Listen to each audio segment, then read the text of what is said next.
Hello friends, today we will clear the concept of calories and calories required by our body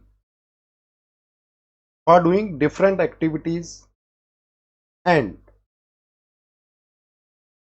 where from we obtain calories. हाँ तो दोस्तों, आज हम क्या पढ़ेंगे? आज हम क्या है, कैलोरी का कंसेप्ट को क्लियर करेंगे। हमारी बॉडी को डिफरेंट एक्टिविटी के लिए कितनी कैलोरी की ज़रूरत है ये क्लियर करेंगे, और हमें कैलोरीज कहाँ से मिलती हैं इसको भी हम क्लियर करेंगे।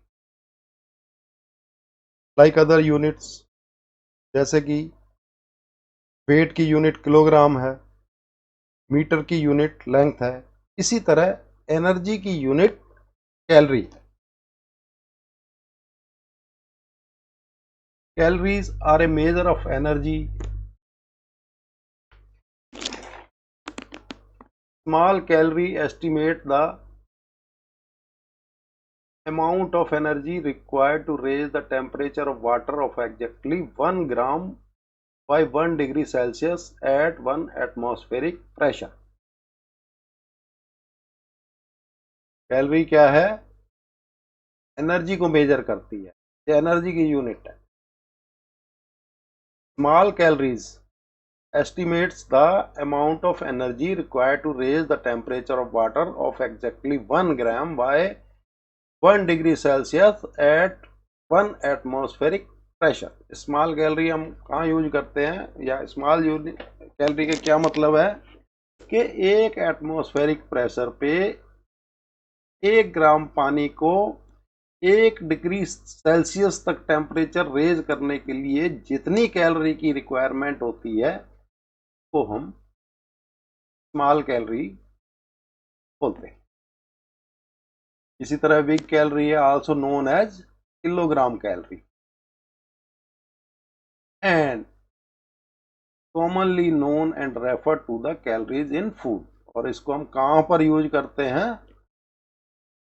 फूड के अंदर कैलोरीज देखने के लिए, किस फूड में कितनी कैलोरीज है, तो उसको हम ऐसे बोलते हैं कि हाँ, इस फूड के अंदर इतने किलोग्राम कैलोरी है। क्या है? 100 ग्राम फूड के अंदर इतना किलोग्राम कैलोरी है या इतना किलो कैलोरी है। Big calories is named because it is equivalent to 1000 of small calories, 1 kilocalorie। Big calories is named because क्योंकि यह 1000 स्मॉल कैलोरी के बराबर है, इसलिए 1 किलो कैलोरी इसको हम बोलते हैं। Calorie intake is of great importance for one's health. किसी भी इंडिविजुअल की हेल्थ के लिए कैलोरी इनटेक्स की बहुत ज़्यादा इंपॉर्टेंस है। Calories in food supply our bodies with the energy needed to sustain life। Food के अंदर या खाने के अंदर जो कैलोरी है हमारी बॉडी को उतनी एनर्जी देती है जिससे कि हम अपनी लाइफ को सस्टेन रख सकें, हेल्दी स्टेट में रख सकें। When we eat food, they are broken down to release this energy which is either used immediately by our body or stored for later use depending on the body's need at that time। जो भी हम खाना खाते हैं वो आगे जाकर टूटता है और एक एनर्जी को रिलीज करता है। अब वो एनर्जी क्या है, या तो हमारी बॉडी उसी टाइम यूज करती है या फिर उसको फ्यूचर के लिए स्टोर कर लेती है कि फ्यूचर में जब एक्टिविटी की जरूरत पड़ेगी वहां पर वो यूज होती है।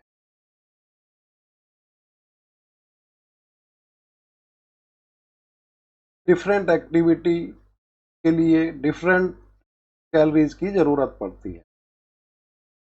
जैसे कि हम सो रहे हैं तब हमें डिफरेंट कैलोरी की ज़रूरत है, हम चल रहे हैं हमें डिफरेंट कैलोरी की ज़रूरत है, हम बैठे हैं उस समय डिफरेंट कैलोरी की ज़रूरत है, हम योगा पोजीशन में खड़े हैं उस समय और ज़्यादा कैलोरी की ज़रूरत है, हम स्विमिंग कर रहे हैं उससे भी ज़्यादा कैलोरी की ज़रूरत है, हम पढ़ाई कर रहे हैं उसमें भी कैलोरी की ज़रूरत है।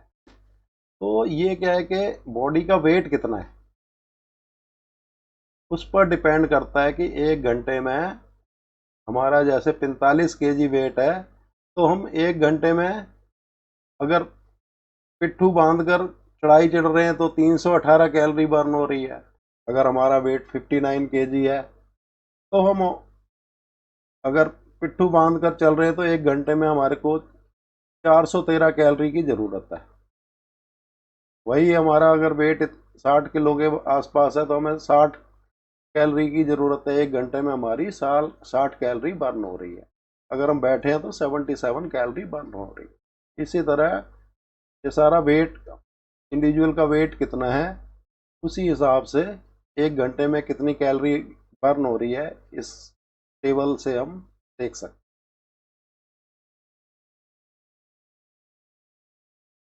Every cell in our body require energy in the form of ATP generated in mitochondria to perform all forms of cellular activities. हमारे बॉडी के जितने भी सेल हैं उन सबको ही एनर्जी की रिक्वायरमेंट है, और वो किस रूप में? एटीपी के रूप में। और एटीपी कहाँ पे जनरेट होते हैं? माइटोकॉन्ड्रिया में। Because ATP are generated in mitochondria through the process of oxidative phosphorylation. Mitochondria are called as the powerhouse of cell. Mitochondria के अंदर क्या होता है? एक प्रोसेस चलता है ऑक्सीडेटिव फॉस्फोरिलेशन, और उससे क्या है? एटीपी जनरेट होते हैं। इसलिए हम माइटोकॉन्ड्रिया को क्या कहते हैं? Power house of cell. Every individual require energy in the form of calories from approximately 50 to 500 calorie per hour depending upon the activity of the individual at that time. Her individual को energy की requirement होती है किस रूप में? Calories के रूप में, जो कि 50 कैलोरी से 500 कैलोरी और उससे भी ज़्यादा कैलोरी की ज़रूरत हो सकती है 1 घंटे के अंदर। अगर कोई आदमी सो रहा है तो उसको 1 घंटे में उसकी 50 कैलोरी बर्न हो रही है, क्योंकि उसका हार्ट मसल वर्क कर रहा है, उसकी सेलुलर एक्टिविटी चल रही है, उसकी इंटेस्टाइन डाइजेशन कर रही है। तो इन सब कार्यों के अंदर एनर्जी की रिक्वायरमेंट होती है। तो सोते वक्त सपोज 50 कैलोरी हमारी बर्न हो रही है, वही अगर हम उठकर बैठे हुए हैं तो उससे 60-70 कैलोरी बर्न हो रही है। हम पढ़ाई कर रहे हैं उसमें अप टू 100 कैलोरी बर्न हो रही है। हम योगा कर रहे हैं उसमें 150 कैलोरी बर्न हो रही है 1 घंटे में। हम जिम कर रहे हैं, हम स्विमिंग कर रहे हैं, हम साइकिलिंग कर रहे हैं, तो उसमें अप टू 500 कैलोरी तक बर्न हो सकती है। तो ये सारा कहाँ डिपेंड करता है कि हमारी एक्टिविटी कैसी है, हमारे मसल्स कितने वर्क कर रहे हैं। Even if a person is sleeping, he requires calorie because heart muscles are working and other chemical reactions are going on. अब होता क्या है कि the extra calorie we eats are stored in the body in the form of fat in adipose tissues. एक समझने की बात है, हम खाना खाते हैं उसके अंदर कैलोरी है,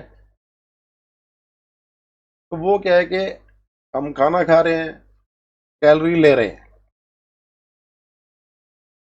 तो वो क्या है कि बॉडी के कार्य कर रही है सारे। पर अगर हमारा खाना बहुत ज़्यादा है, हमारे काम से हमारा खाना या हमारी कैलोरीज इनटेक बहुत ज़्यादा है हमारे वर्कआउट से, तो वो एक्स्ट्रा कैलोरी क्या होती है? हमारी बॉडी में एडिपोज टिश्यूज में जाकर फैट के रूप में स्टोर हो जाती है। तो क्या है कि ये बैलेंस है हमारा, कि हमारी इनपुट कैलोरीज कितनी है, हमारा आउटपुट कितना है, कितनी हम कैलोरी बर्न कर रहे हैं। अब जो रिमेनिंग पार्ट है कैलोरीज का, वो इन द फॉर्म ऑफ फैट हमारे एडिपोज टिश्यूज में डिपॉजिट हो जाते हैं।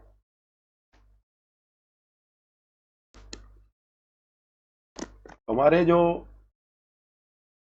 न्यूट्रिएंट्स है उनके अंदर carbohydrate, protein, fats, vitamin, mineral water, ये सारी चीजें आती हैं।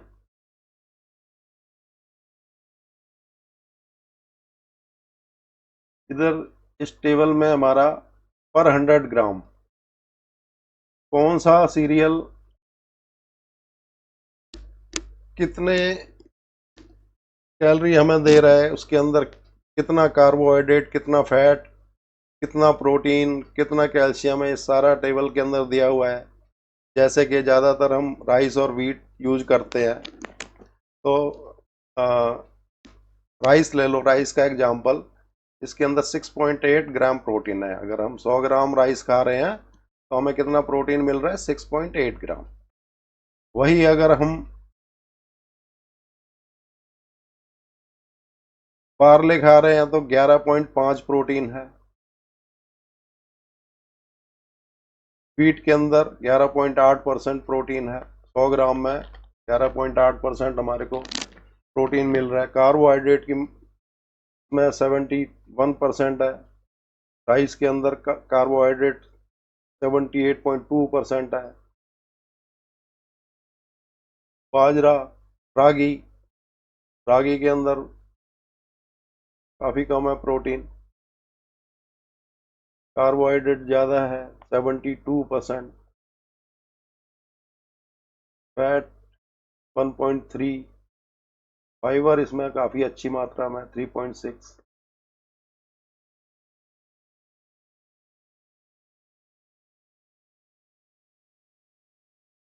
इधर इस टेबल के अंदर हमारे लेग्यूम्स डाले आ जाती हैं, और 100 ग्राम का जितनी न्यूट्रिटिव वैल्यू है कैलोरी टेबल में दिया हुआ है।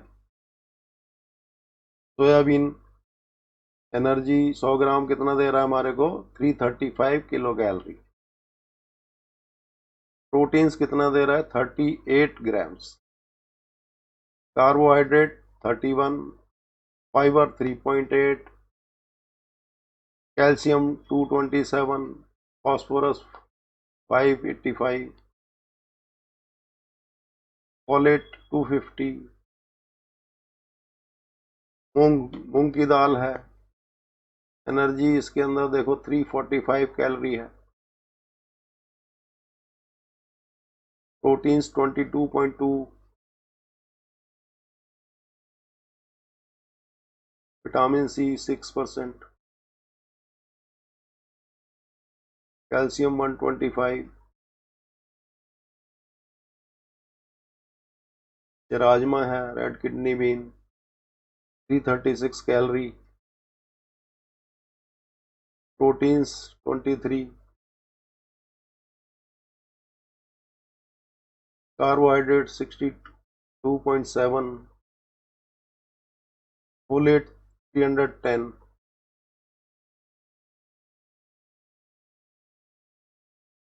इसमें क्या है कि दालों के न्यूट्रिटिव वैल्यू दे रखी है।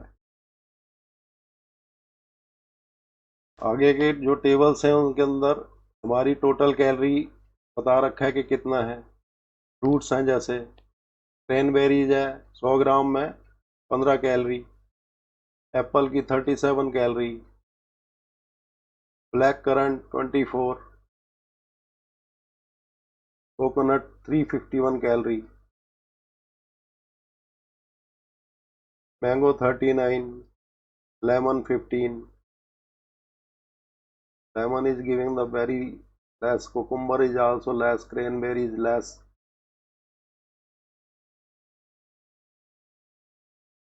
Here, calorie content of different vegetables are given in this table per 100 gram. Beetroot 42 calorie, carrot 10, celery 8, mushroom 8, broccoli 35, green beans 25, lettuce 10, kale 30,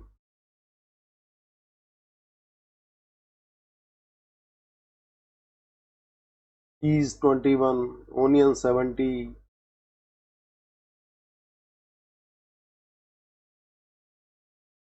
palak 24, turnip 23,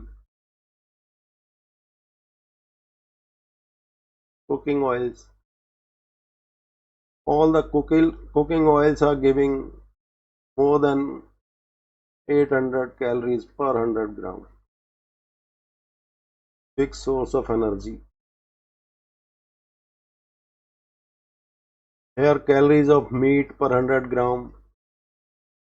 Bacon pork 240, chicken breast 148, chicken thigh 133, turkey dark meat 184, turkey white meat 104.